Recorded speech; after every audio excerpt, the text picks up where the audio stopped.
Hello, and welcome to the Leanne Cannon Show. You may know that this is the first episode of my brand new show, and I'm so happy to have you with me here today. This show is about designing your future, or pursuing your dream. The idea of pursuing your dream may seem elusive to many of you because life gets in the way, and it seems like pursuing your dream might be impossible. Or you may be one that is actually attempting to pursue your dream, or you would like to, but you're just not sure how to go about it. Do you fall into either one of these camps? If so, you're in the right place, because I'm actually going to share with you 6 steps that can help you to pursue your dream. I do call it designing your future, because achieving your dream doesn't come by accident. It comes by design. So let's take a look at how you can design your future and realize your dream. The first step is to know what you want. As obvious as that might sound, most people really don't know exactly what they want in life. They go to work and come home every day, never allowing themselves the luxury really to contemplate what it is they really want. Or you may have a fuzzy picture of what you want, but it's not really clear. It's not crystal clear. I'd like you to think about something for a minute. Think about a builder. You know that every building that you pass every day started out as just a thought in someone's mind, right? A builder might envision a hospital over there or a restaurant over there. And they know exactly what they want. How many windows there are going to be, how many floors, which flooring is going to go here as opposed to there, even which way the doors are going to swing. All the details, very specific. Well, you need to be specific about what you want to. Why? Because you're trying to build something as well. Build a career, build your business. Why would it be different for you or for me? Guess what? It's not. It's the same. We really need a crystal clear vision of what we want before we can get it. So allow yourself to go there. Hear the sounds. Smell the smells. Feel the feelings of actually being there. Now that you've got your vision, what would be the next step, do you suppose? Creating a blueprint. If we go back to the builder, we know that it doesn't matter how crystal clear that vision is in the builder's mind, nothing is going up until it's laid out in a blueprint. Isn't that true? The building is not going to be erected until it's laid out in a blueprint. So when it comes to designing your future, you want a blueprint too. It has been said that until you commit your goals to paper, you merely have intentions that are like seeds without soil. Think about that for a minute. You know, for the most part, seeds really do need soil to grow. And paper is to goals, what soil is to seed. And if you plant the seeds of thought from your mind onto paper, then it can come to fruition.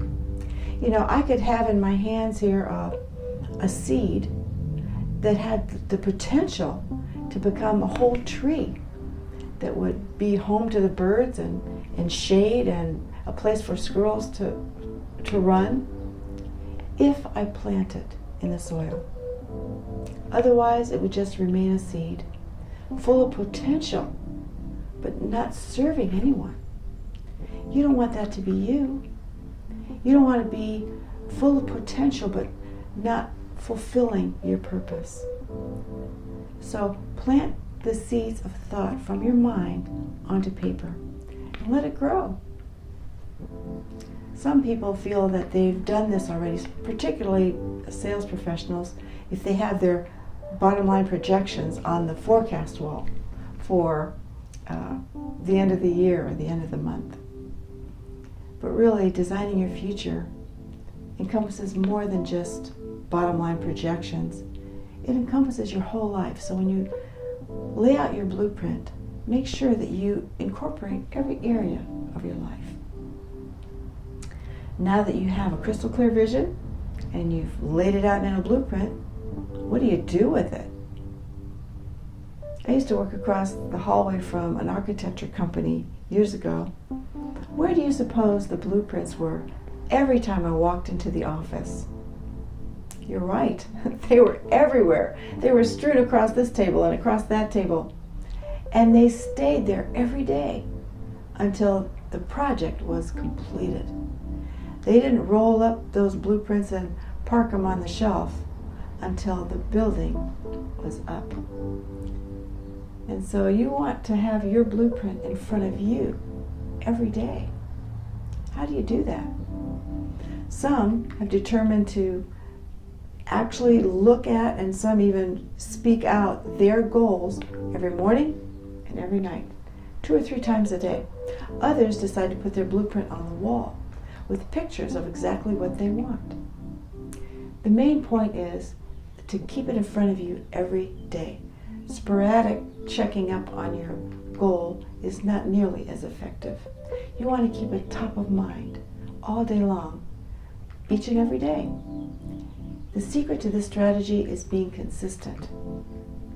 Remember, the builders kept their blueprints in front of them every day. I call that a clue.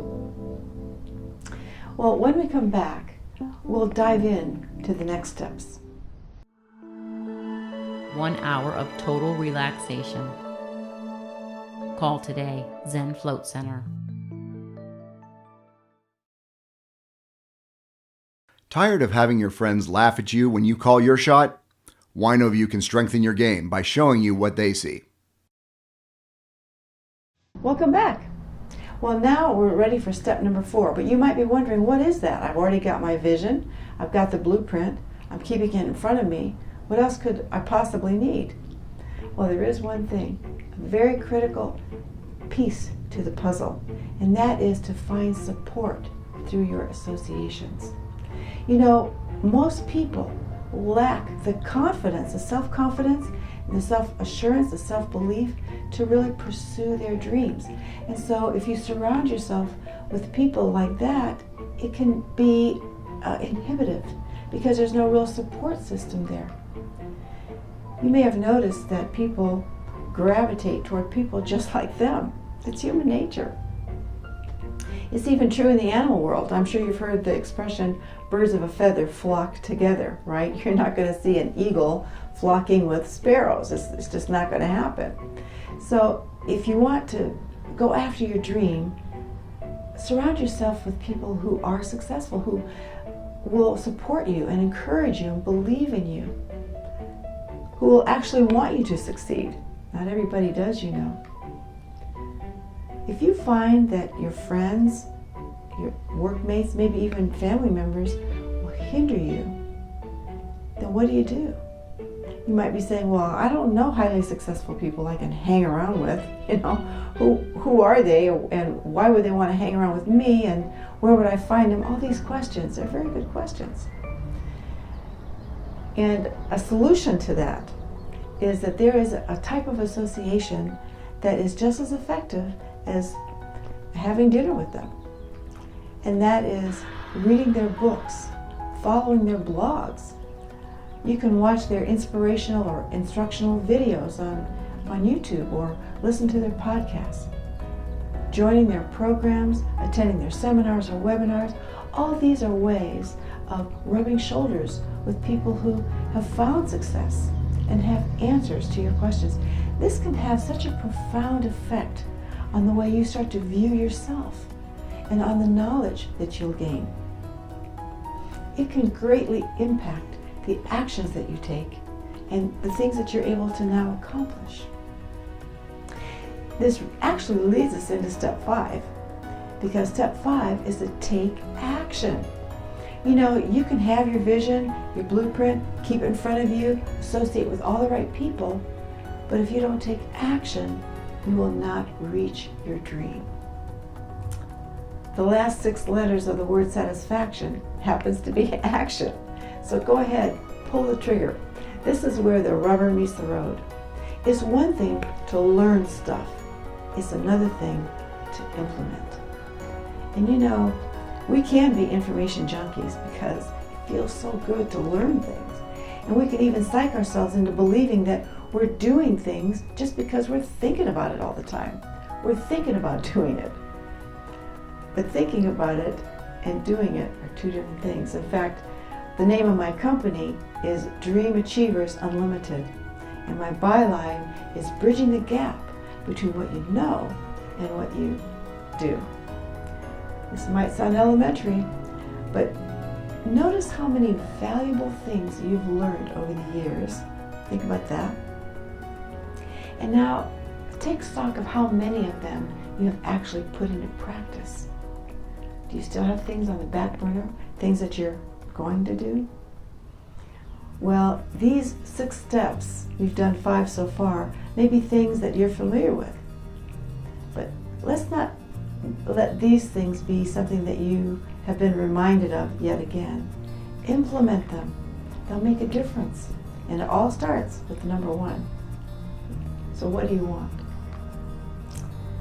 We're now down to the last step. And of all the steps we've covered so far, number 6 truly is the most important of all. And that is your mindset. Having the right mindset is key, because without the right mindset, it doesn't matter how hard you work, it doesn't matter what you do, you'll never achieve your full potential without the right mindset. So what does that even mean, the right mindset, the wrong mindset? It's such an important topic that that's what we're going to explore on my next show. We'll take a deep dive into what it really means to have the right mindset and how detrimental it can be to you to have the wrong mindset. In the meantime, visit me on the Portage Digital Network Facebook page because I would love to engage with you there. In fact, would you like to crystallize your vision? Discover obstacles that might be in the way of your getting there? And explore solutions and then map out a strategy? We can do that. In fact, you can have a free consultation with me. I would love it. Also, be sure to check out my article, 6 Essential Steps to Designing Your Future. And I look forward to seeing you next time on the Leanne Cannon Show.